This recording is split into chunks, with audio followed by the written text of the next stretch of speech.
আসসালামু আলাইকুম ওয়া রাহমাতুল্লাহি ওয়া বারাকাতুহু। ইন্নাল হামদালিল্লাহি ওয়াহদা ওয়াসসালাতু ওয়াসসালামু আলা মান লা নাবিয়্যা বা'দা আম্মা বা'দ। সম্মানিত উপস্থিতি, আমরা ধারাবাহিকভাবে আপনাদের সম্মুখে তাকওয়া সম্বন্ধে বক্তব্য উপস্থাপন করছিলাম।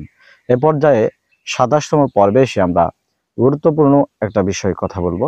বিষয়টা হচ্ছে তাকওয়াশীলরা দলে দলে জান্নাতে প্রবেশ করবে। সুবহানাল্লাহ। সম্মানিত উপস্থিতি, আপনি খুলে দেখুন সূরা জুমার ৩৯ নম্বর সূরার ৭৩ নম্বর আয়াতে আল্লাহ তাআলা ঘোষণা করেছেন, ওয়াসিকাল্লাযীনা তাকাউ রাব্বাহুম ইলাল জান্নাতি জুমারা। যারা তাদের রবকে ভয় করে তাদেরকে দলে দলে হাঁকিয়ে নিয়ে যাওয়া হবে জান্নাতের দিকে।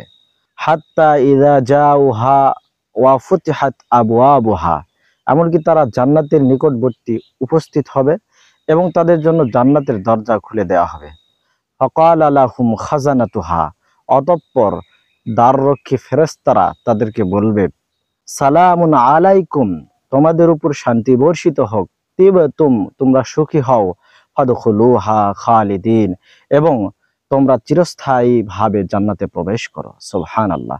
সম্মানিত উপস্থিতি, আয়াত থেকে প্রতীয়মান হয় তাকওয়াশীল হলে দলে দলে আমরা হাঁকিত হচ্ছি জান্নাতের দিকে। সুবহানাল্লাহ।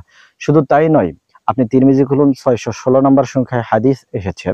আবু উমামা রাদিয়াল্লাহু আনহু বলেছেন, রাসূলুল্লাহ সাল্লাল্লাহু আলাইহি সাল্লাম বিদায় হজ্জের ভাষণে বলেছেন, ইত্তাকুল্লাহা রাব্বাকুম, তোমরা তোমাদের প্রতিপালক আল্লাহকে ভয় করো, ওয়াসাল্লু খামসাকুম, ৫ ওয়াক্ত সালাত আদায় করো, ওয়াসুমু শাহরাকুম, আর রমাদান মাসের সিয়াম পালন করো, ওয়া আদ্দু যাকাতা আমওয়ালিকুম, তোমাদের মাল সম্পদের যাকাত বের করো, ওয়া আতিউ যা আমরিকুম, এবং তোমাদের আমিরের আনুগত্য করো, তাদখুলু জান্নাতা রাব্বিকুম, এবং তোমাদের প্রতিপালকের জান্নাতে তোমরা প্রবেশ করো। সুবহানাল্লাহ। সম্মানিত উপস্থিতি, তাহলে এই কয়টা কাজ যদি আমরা করতে পারি, আল্লাহকে ভয় করা, সালাত আদায় করা, সিয়াম পালন করা, সম্পদের যাকাত দেওয়া, আর আমিরের আনুগত্য, এই ৫টি কাজ করলে আল্লাহ রাসূল সাল্লাল্লাহু আলাইহি ওয়াসাল্লাম বলছেন, বিদায় হজের লক্ষাধিক সাহাবীর সামনে তিনি ভাষণে বলেছেন যে তোমরা তোমাদের রব আল্লাহর জান্নাতে প্রবেশ করো। সুবহানাল্লাহ।